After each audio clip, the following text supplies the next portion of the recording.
हरिओम नमस्कार। चित्त प्रसाधन का परिचय हम समझेंगे दोबारा से।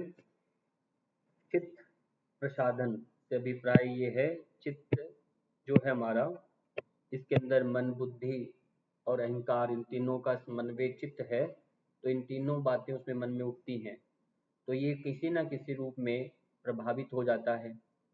अब उसको कैसे ठीक करें, तो महर्षि पतंजलि ने कुछ उपाय बताए हैं कि इन उपायों को यदि आप कर लें, इनका पालन कर लें, तो आपका चित्त निर्मल हो जाएगा।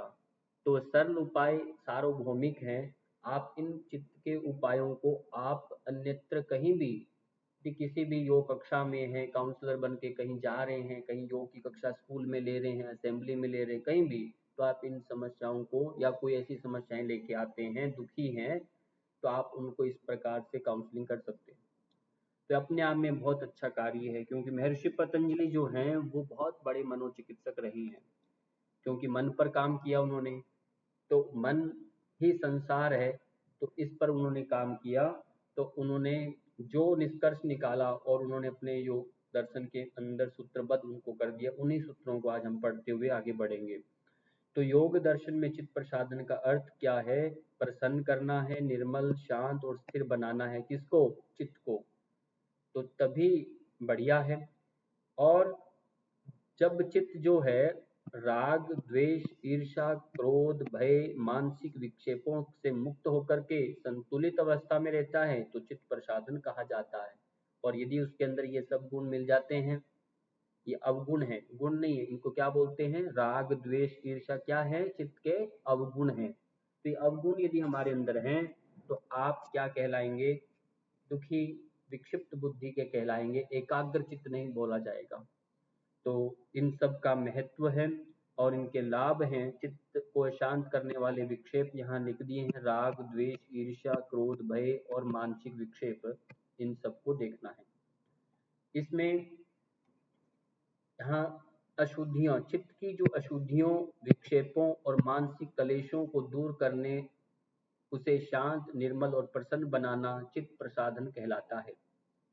बस हमारा इसमें लक्ष्य क्या है? इन सब को हमें दूर करना है। कैसे करना है वो उपाय अभी बताएंगे। किन्हें दूर करना है? अशुद्धियों को, विक्षेपों को, मानसिक कलेश जो है, इन सब को दूर करना है। उदाहरण बताया, नियमित योगाभ्यास ध्यान के माध्यम से करेंगे, अच्छे विचारों का अध्ययन करेंगे, बार बार उनको, अच्छा स्वकल्प चिकित्सा बोलते हैं, बार बार उनको दोहराएंगे। प्रार्थना और कृतज्ञता का भाव, सेवा और सहयोग के भाव से सत्संग एवं प्रकृति के साथ आपका तारतम्यता बना के रखनी इनके साथ, तब ऐसा संभव है। यदि इनसे दूर रहेंगे तो समस्या आएगी। तो महर्षि पतंजलि ने जो 4 भावनाएं बताई हैं, उन भावनाओं के लिए सूत्र दिया है: मैत्री, करुणा, मुदितोपेक्षा नाम, सुख दुख, पुण्य पुण्य विषय नाम, भावनाता चित्त प्रसादनम। तो सूत्र दिया, तो सूत्र में स्पष्टता से लिख दिया कि मैत्री का भाव रखिए। जो सुखी व्यक्ति है उनके प्रति मित्रता की भावना रखना है। जो व्यक्ति सफल है, सफलता को देख के आप प्रसन्न हो जाइए, न कि उसे ईर्ष्या नहीं, मित्रता रखने की कोशिश करें। ये बार बार आपका मानवीय स्वभाव हम सबका, कि हमें ऐसा होते ही एक अंदर में ईर्ष्या तुरंत जन्म ले लेती है, पर हमें उससे बचना है और मित्रता के लिए आगे बढ़ना है, उसके पास जाना है, उसको विश करना है, बहुत अच्छा कॉन्ग्रेचुलेशन बोलना है। आपकी कामयाबी के लिए ये मैत्री भाव है, उसके सुख के अंदर आप बने। करुणा, दया, दुखी व्यक्तियों के प्रति करुणा की भावना रखें, उनके दुख को समझें और सहायता करने की भाव रखें। मुदिता, प्रसन्नता, पुण्य आत्माएं जो हैं, मुदित का अर्थ हर्ष है, की भावना रखें और उनके गुणों और सफलता में प्रसन्न होने का प्रयास करें, उनमें ही आप प्रसन्न रहें। किसी की अलग ऐसी कोई प्रतिभा है और ऐसे कोई व्यक्ति हैं जो समाज की सेवाएं कर रहे हैं, साधु संत हैं, उनके प्रति भी आपका समर्पण भाव रहे। वो एक है उपेक्षा। दुष्ट, जो पापी जो व्यक्ति है, उनके प्रति आप तटस्थता से आप उनके प्रति ऐसा रखें, उनसे दूरी बनाएं और उनके बुरे कर्मों में सहयोगी न बने। ऐसा आप अपने रास्ते पर चलते रहे, न तो उनके नजदीक जाएं न उनसे दूरी करें। यानी कोयला जो है उसके नजदीक जाएंगे तब भी और हाथ लगाएंगे तब भी, उनके दोस्ती और हाथ दोनों लगाना अपने को काला करना होता है। तो ऐसा उनसे उपेक्षा भाव ही रखना है, तटस्थता से केवल। मैत्री के लिए यहाँ उदाहरण दिया गया, सुखी व्यक्तियों के प्रति। किसके प्रति मैत्री रखें? तो कहा सुखी व्यक्तियों के प्रति मैत्री का व्यवहार रखें। दूसरों की उन्नति और उनके सुख को देख करके मित्रता का भाव रखना, इससे हमारे अंदर ईर्ष्या समाप्त हो जाएगी, मन में प्रेम सद्भाव बढ़ेगा और इसी के साथ साथ मानसिक तनाव भी कम होता है। उदाहरण के रूप में बताया, किसी सहपाठी की सफलता को देखकर प्रसन्न होना है, दुखी नहीं होना। बहुत बढ़िया, अच्छा है, तुम आगे बढ़ते रहो। हम कम से कम सुखी हैं क्योंकि हम आपके साथ पढ़ने वाले आपके सहपाठी हैं। हमें बड़ा एक अच्छा अनुभव हो रहा है, ऐसा ही बोले, हम तुम्हारे साथ हैं, तुम्हारी कक्षा में हैं, आप अच्छा, हमें दोस्त मिला, ऐसा भाव, अच्छा सहयोग बताना कि अच्छा लगा। मैत्री भावना से मन में शांति, प्रेम और समरसता का विकास होता है।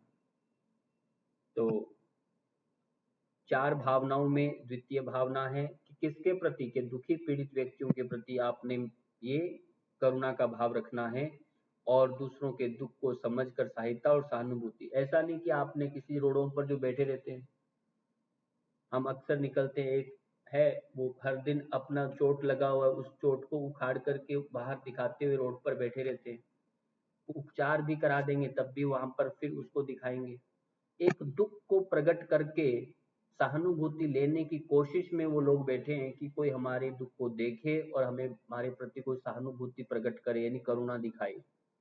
ये क्या एक व्यापार के रूप में आ गया ये। एक वास्तव में, इसलिए क्या कहा, दूसरों के दुख को समझ करके वास्तव में वह इसमें सच में दुखी है या नहीं है, इसे हम पात्रता का विचार भी आपको करना है। ऐसा कहने का अभिप्राय नहीं कि जो दिखे सबके लिए, ऐसा नहीं है। और बहुत सारे लोग ऐसे हैं जो रोड पर आकर के मांगने की कोशिश भी नहीं करते, वो तो प्रोफेशनल है।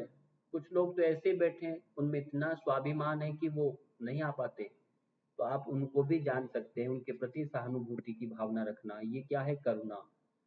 क्रूरता और कठोरता में समाप्त होती है, हृदय दया और संवेदनशीलता बढ़ती है, मन शुद्धि की ओर बढ़ता है। रोगी है चाहे गरीब है चाहे असहाय है, बहुत सारी महिलाएं हैं, ऐसी स्त्रियां होती हैं जिन बच्चों की शादी में भी उनके माता पिता के पास इतना एक संपन्न, जो भी उसका न्यूनतम जो उसका खर्च होता है, नहीं दे पाते, तो उसमें आप सहयोग कर सकते हैं। बच्चों के पास पढ़ने के लिए पैसा नहीं है, पेरेंट्स उसको पढ़ा नहीं पाते, प्रतिभावान है, तो उनमें आप सहयोग कर सकते हैं।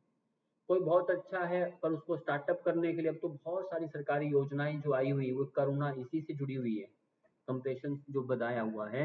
यानी ऐसे सब में सहायता के लिए फंडिंग हम सब लोग, हम कर्ज जो देते हैं वो इनमें जाता है, पर हम जब अपने हाथों से देते हैं उसका एक अलग आनंद होता है, वो आपको पता भी नहीं चलता। योजनाएं तो आती हैं पर ये योजना कितनी सदुपयोग होती है वो हम सब जानते हैं। अब नेक्स्ट है इसमें मुदिता। मुदिता क्या कहता है? प्रसन्नता है। किसके प्रति करें? जो पुण्यात्माएं हैं, श्रेष्ठ व्यक्ति हैं, उनके प्रति आप मुदिता का भाव रखें। जो सज्जन है, गुणों से संपन्न है, सफलता और उन पुण्य कर्म देखकर उनको हर्षित होना है। बहुत सुंदर अच्छे पुण्य कर्म करते हैं, जैसे देवता लोगों ने किया। आप मन में सोचें कि मैं भी कभी राम राज्य में होता, राम के समय में मेरा जन्म होता, आज होते राम जी, तो मैं उनके सानिध्य में रहता, उनको देखता, ऐसा मन में भाव आता। क्यों? यदि आपने मैत्री भाव रखते हैं तो ऐसा। पर होता है कि रावण उस समय आ गए, वो राम जी को देखना ही नहीं चाहते, माता सीता का हरण कर लिया, वहां समझ ही नहीं रही। कृष्ण जी समझा रहे हैं दुर्योधन को, उनको पाठ दे रहे हैं कि युद्ध मत करो, पर यहाँ कृष्ण को ही बंदी बनाने के लिए उतावले हैं, बंदी बना बैठे। अब बताइए, योगेश्वर श्री कृष्ण भगवान है जिसे आज हम पूजते हैं, उस समय वो क्या लोगों को समझा नहीं रहे? समझा रहे हैं, पर लोग उनको कहाँ मान रहे थे? युद्ध क्यों हुआ? आप सोचिए। पर हम तो पूजते हैं, पर वो तो नहीं पूज रहे थे उस समय। ये क्यों? ये हम आज उत्सुक हैं, यदि हम उनके साथ उस समय होते। तो ये बात ध्यान रखिए, ये उस समय की कहानी है। विदुर के पास जाकर के वो भोजन करते, पूरे अंदर कुरुवंश में कोई ऐसा व्यक्ति नहीं है जो मलिन नहीं है, सब मलिन। एक विदुर के घर जाते हैं, उनमें भोजन करते हैं, वो एक शांत सात्विक और एक जहाँ एक योग का भाव वहां पर है, समर्पण का भाव भी ईश्वर के प्रति भी है। ये बहुत दुर्लभ हैं, हमें खुद को इसलिए उनका भी अध्ययन करना आपको। तो हम ऐसे व्यक्तियों के प्रति समर्पित रहें जो ऐसी आज के समय भी ऐसी कुछ पुण्य आत्माएं हैं, तो आप उनको देख करके उनके प्रति मुदिता का भाव रखें, उनकी टांग मत खींचिए, तो आप आगे बढ़ेंगे, आपके अंदर सुख का अनुभव बढ़ेगा। नेक्स्ट है उपेक्षा। चार भावनाओं में चतुर्थ भावना है पापी, दुष्ट और अनुचित आचरण करने वाले बहुत सारे लोग मिलेंगे चारों तरफ, आपके परिवार में मिलेंगे, आसपास पड़ोस मिलेगा, दूर दराज में मिलेंगे, देश है तो आसपास की बॉर्डर मिलेगी। सारी बॉर्डरें आपके देश के लिए सुरक्षित थोड़ी है, कुछ बॉर्डर ऐसी है जो देश को काटना चाहती है, कुछ बॉर्डर आपके लिए कंधे से कंधा मिला के भी खड़ी है। ऐसा माहौल मिलेगा, चाहे वो स्टेट की बात करेंगे, चाहे बाहर पूरी कंट्री की बात करेंगे, तो सब जगह मिलेगा, आप बच नहीं सकते। इसलिए उनके प्रति आपको न्यूट्रल रहना है। क्या बोला? उपेक्षा, तटस्थ रहना, न कि घृणा करना। इससे नुकसान हमारा है, हम आगे नहीं बढ़ पाएंगे। यदि आप उनके बीच में फंसेंगे तो आप अनावश्यक विवाद में पड़ना, नहीं पढ़ने के लिए बोला, क्योंकि इनका जो व्यक्ति यहाँ पर ये जो कर रहा है इसका कोई लक्ष्य नहीं है, लक्ष्य विहीन है ये व्यक्ति, इसको टाइम पास करना है, इसको कोई चाहिए जो इससे बीच में आकर के बात करे, लड़े। न तो इसने ज्ञान का सदुपयोग करना है, न अपनी शक्ति का सदुपयोग करना है, दुरुपयोग करने के लिए ऐसे दुष्ट आत्माएं ये। तो इन दुष्टों से, इन पापियों से आपको बचते रहना, इनके साथ समय व्यर्थ नहीं करना। कोशिश होती है जितना हो सके उस युद्ध को, उस विवाद को टाला जाए। श्री कृष्ण भगवान ने भी टालने की पूरी कोशिश की, रामचंद्र जी ने भी युद्ध को टालने की पूरी कोशिश की, अंगद को भेजा, हनुमान जी को भेजा समझाने के लिए, क्या वो दूत बन के नहीं गए? पर अंततः युद्ध पूरा जब कुछ भी नहीं हल निकले, तब फिर युद्ध की स्थिति बनती है। युद्ध कोई सामान्य नहीं है, बातचीत में पहले कोशिश करें, उसको इग्नोर करिए तो उससे बचा जा सकता है तो ठीक है, और बहुत अतिक्रमण हो जाए तब तो फिर आप पीछे नहीं हटेंगे, फिर युद्ध करना ही पड़ता है। अन्य चित्त प्रसादन उपाय के अंतर्गत आता है प्रच्छदन विधानाभ्याम व प्राण से कहा कि प्राणायाम से भी हम चित्त को एकाग्र कर सकते हैं। आप जब प्राणायाम करते हैं तो मन का इसके साथ गहरा संबंध है, प्राण का, और नियमित लगातार जब हम इस पर ध्यान केंद्रित करते हुए श्वास को लेते छोड़ते करते हैं तो उससे मन शांत होता है। चले वाते चले चित्तम निश्चले निश्चलम भवेत का जो सिद्धांत है योग प्रदीपिका में बताया कि वायु का चलायमान होना मन के वेग को उतना ही चलायमान बनाता है। मन को स्थिर करना है तो प्राण वायु के वेग को संयमित करना पड़ेगा, नियंत्रित करना पड़ेगा, तो मन का प्रवाह भी, विचारों का प्रवाह भी अपने आप रुक जाएगा। एक उपाय और बताया, दिव्य विषयों का चिंतन करना। दिव्य विषय क्या? विषयवती व प्रवृत्ति उत्पन्ना मनस स्थिति निबंधनी कहा, जो दिव्य अनुभूतियां हैं उनमें प्रवृत्ति को, अपने उसमें चिंतन को, उसमें प्रवृत्त कर देना है, उसमें मन को वहां पर स्थित कर देना है और बांध देना है, मन को टिका देना है उसके अंदर ही। आप किसी में ध्यान करते हैं, ऐसे दिव्य आत्माएं हैं, उनको आप ध्यान करें और मन को एकाग्र करें। किसी भी कमल का है, कोई दिव्य पहाड़ का दर्शन है, दिव्य आपके कोई भी इष्ट देवता का ध्यान है, किसी को भी आप उन दिव्य आत्माओं का आप चिंतन करने से स्थिर होती है क्या? आपका चित्त प्रसन्न होता है, निर्मल और एकाग्र बनने लगता है। एक और आता है कि ज्योति का ध्यान, विशोका व ज्योतिषमती, आंतरिक प्रकाश या दिव्य ज्योति का ध्यान चित्त को निर्मल बनाता है। ठीक है, तो आत्मिक अन्य चित्त प्रसादन उपाय में आंतरिक प्रकाश, दिव्य ज्योति और ध्यान जो है चित्त को निर्मल, शांत और प्रकाशित कर देते हैं।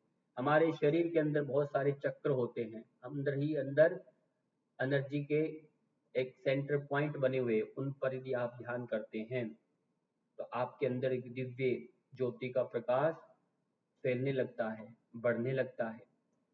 उसे हम समझते हैं और अपने शरीर के अंदर उन रश्मियों को फैलाने का प्रयत्न करते हैं। है ज्योति का ध्यान।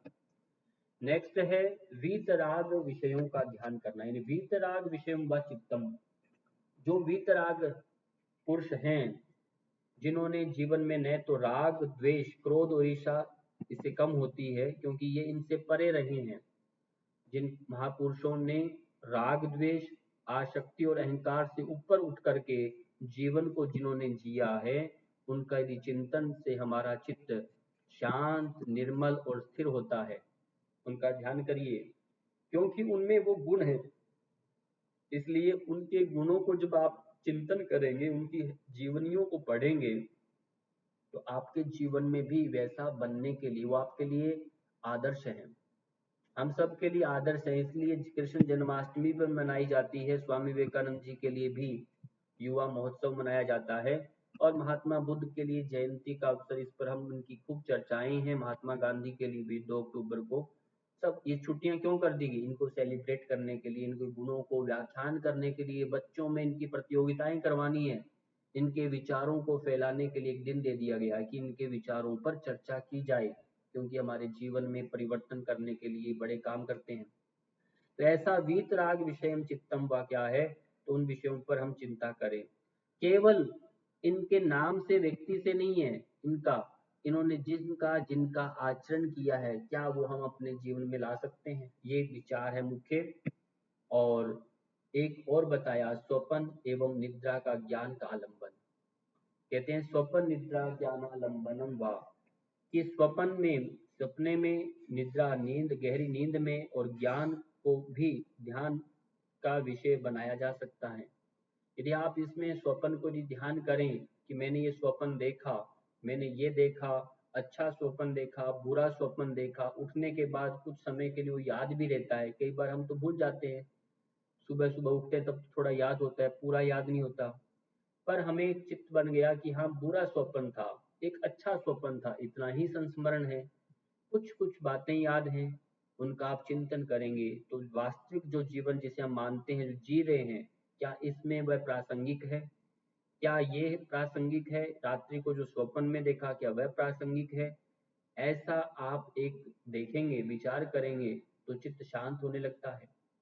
मन में एक एक अलग मेधा का, बुद्धि का एक ऐसा विकसित होने लगता है, विवेक बनने लगेगा, समझ बनने लगेगी। तो ये दोनों चित्र यहाँ पर उदाहरण नींद के हैं, स्वप्न के हैं, और एक गहरी निद्रा का है। तो इनको आप देख लेंगे। और नेक्स्ट इसमें है यथाभिमत ध्यानादवा। इसमें क्या बताया कि जैसा व्यक्ति का, जैसा जिसमें मन हो, उसके अंदर अपने चित्त को ध्यान करें। जो आपको प्रिय और पवित्र विषय पर ध्यान करने के भी चित्त शांत होता है, जिसमें इष्ट देवता में आप ध्यान करें, मंत्र का, जप का, नाम, प्रकृति को देखें, संत महापुरुषा, ज्योति का, जिस किसी में भी आप अपने को लगा लें और आपका मन उसमें स्थिर होता है और शांत रहना, तो आप उस पर ध्यान करें। आप किसी को ये नहीं कहेंगे, क्योंकि आप तो जब योग शिक्षक बनते हैं, कोई भी शिक्षक होता है ना, वो कोई एक व्यक्ति विशेष के एक के लिए नहीं होता, पूर्ण मानव के लिए होता है। मंदिर कोई व्यक्ति के लिए नहीं है कि इसके लिए नहीं है, वो सभी मनुष्य जाति के लिए बना हुआ है। मंदिर का मन को शांत करने का एक स्थान तय कर दिया गया है कि यहाँ मंदिर है, मन के अंदर जाना है तो इसके अंदर इस स्थान पर आके बैठिए और आप अपने मन में गहराई में उतर जाए, मन से पार हो जाएं।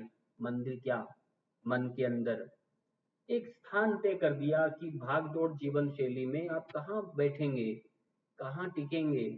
मन अशांत है तो उसके लिए एक ठिकाना होना चाहिए, तो उसके लिए ठिकाने के लिए एक परिसर बना, एक स्थान तय हुआ, इसके चारों तरफ कोई शोर शराबा नहीं होगा, मांस मदिरा की आसपास में दुकानें नहीं होंगी, वातावरण बनाया गया है। तो क्या ये सोचेंगे कि वहीं सब कुछ हो गया? ऐसा नहीं है, माहौल क्रिएट किया गया है, तो वहां आप बैठें। ऐसे पवित्र स्थान को ऐसा बनाया गया है, वहां यज्ञ हवन होता है, सुबह शाम अच्छे ध्वनि उत्पन्न होती हैं, एक सब मंत्रों के अच्छे जप होते हैं, तो एक वातावरण में वाइब्रेशंस है, पॉजिटिव एनर्जी है उस एरिया में। अच्छे पेड़ पौधे हैं, कोई कोलाहल नहीं है, ऐसे स्थान पर जब आप बैठते हैं तो मन शांत होने लगता है। मन जब शांत होता है, आप कहीं बैठे, ऐसे शांति के लिए कौन कौन किसको मना करेंगे, सब व्यक्ति शांति चाहते हैं। तो इसलिए ये सब यथाभिमत ध्यानाद्वा, यानी आप स्वतंत्र हैं। आप को ये कहे कि नहीं मैं तो प्रकृति की गोद में जाऊंगा पर वो लोग नहीं आएंगे, ऐसा नहीं। मैं इसका जप करूंगा वो लोग नहीं करें, ऐसा नहीं, सब करें।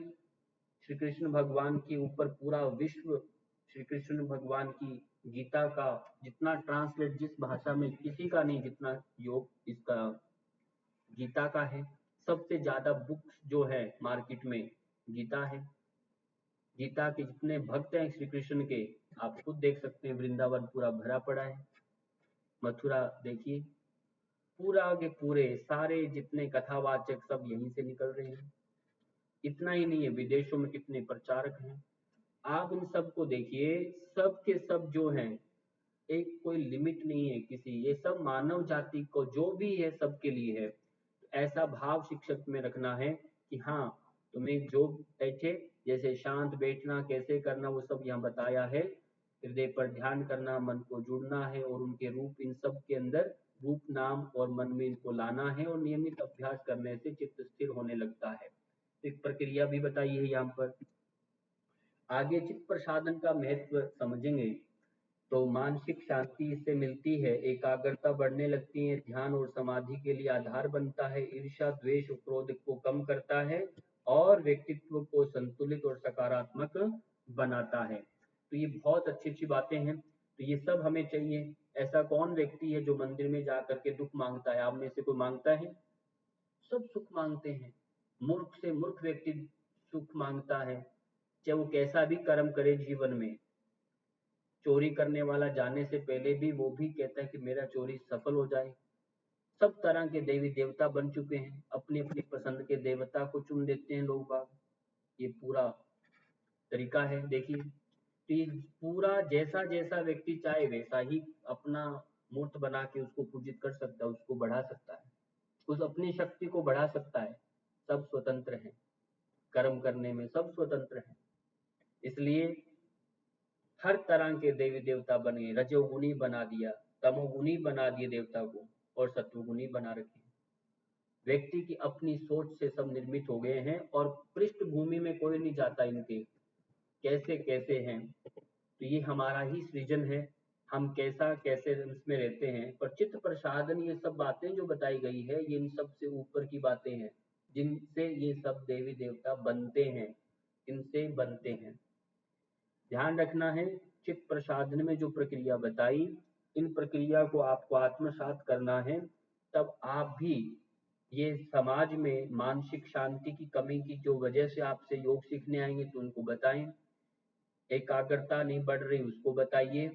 ध्यान और समाधि के लिए भी बढ़ना है तो इसको आप अपनाएं। इन सब समस्याओं, ईर्ष्या द्वेष क्रोध को यदि बचना चाहते हैं बहुत आदत में, तो वो ठीक करने के लिए तब स्वाध्याय ईश्वर प्रणिधान का अभ्यास करें। चित्त प्रसादन के लिए मैत्री करुणा मुदिता उपेक्षा का भाव रखिए, तब जा करके ठीक होने वाला है। और स्मरणीय बिंदु जो है आपके लिए वह ये है, महर्षि पतंजलि क्या कह रहे हैं, चित्त प्रसादन का प्रमुख जो साधन है वह मैत्री है, करुणा है, मुदिता है। ये तीन जो भावनाएं हैं, इन तीन भावनाओं को बौद्ध दर्शन में, बौद्ध धर्म के अंदर इनको मुक्ति के द्वार माना गया है। मुक्ति के द्वार हैं ये। यदि व्यक्ति मुक्त होना चाहता है इस जीवन से तो मैत्री करुणा मुदिता का पालन करें, उपेक्षा को वहां पर नहीं लिया गया। तीन मुख्य द्वार हैं, देख लीजिए। अब कितना बड़ा कार्य, और यदि हम इन तीनों को जीवन में ले आए, चारों को, बाकी काम मत करिए, तब भी आप बड़े मजे में रह सकते हो। ये चार भावनाएं मन को शुद्ध और शांत प्रसन्न बनाती है। इसके अतिरिक्त प्राणायाम भी है जो आजकल हम सब करते हैं, ज्योति का ध्यान भी करते हैं, वीतराग पुरुषों का भी चिंतन, सब लोग जाते हैं, अपने अपने सभी की पूजा हो रही है। यथाभिमत ध्यान से भी हम सब कर रहे हैं। तो ये सब क्या है, प्रभावी उपाय हैं। इससे हट करके कोई अलग से उपाय नहीं जो मन को शांत कर दे। अब सोच लीजिए, तो अपने जितने भी कार्यक्रम है आप इस पर केंद्रित रहेंगे। मैत्री है, करुणा है, मुदिता है, उपेक्षा इस शॉर्ट में पढ़ लेंगे और ये सूत्र को याद करेंगे। और इसमें प्राणायाम, ध्यान, ये सारे ये जितने हैं ये पूरे के पूरे कॉन्सेप्ट आपको नोट करके लिख लेना है। सुखी के प्रति मैत्री का भाव, दुखी के प्रति करुणा का है, पुण्यात्माओं के प्रति मुदिता का है, पापी के प्रति उपेक्षा। ये चार भावनाएं चित्त प्रसादन के लिए सर्वोत्तम उपाय मानी गई है। बस। और शुद्ध चित्त ही योग का पथ प्रशस्त करता है और योग ही जीवन को दिव्यता की ओर ले जाता है। आप सोचेंगे पूरा योग दर्शन पढ़ लेंगे और बार बार जो चित्त जो वर्ड है, ये चित्त का नाम जो आएगा ये बार बार आने वाला है। सारा पूरा योग दर्शन जो है चित्त शुद्धि पर केंद्रित है, चित्त की एकाग्रता पर बना हुआ है। मन को कैसे शांत करें, मन की एकाग्रता कैसे बने, इस पर पूरा का पूरा इसमें उपाय, इसी की प्रक्रियाएं कैसे बने वो सब बताया गया है। इसके क्या अलग होने से क्या दुष्परिणाम हो सकते हैं, उसको कैसे साधें, ये सारी बातें योग दर्शन में की गई है। चित्त को समुचित हमने पहले ही बताया था, मन, बुद्धि और अहंकार इनका एक समन्वय है। तो इन तीनों को अक्सर हम सामान्य जन में चित्त को मन से हम जोड़ के बात करते हैं। मन, मन के अंदर विचारों की जो एकाग्रता नहीं है उसको एकाग्र करना, उनको शांत करना, तो वो योग कहलाता है। तो यही आपका विषय कंप्लीट हुआ चित्त प्रसादन का। और नमस्कार।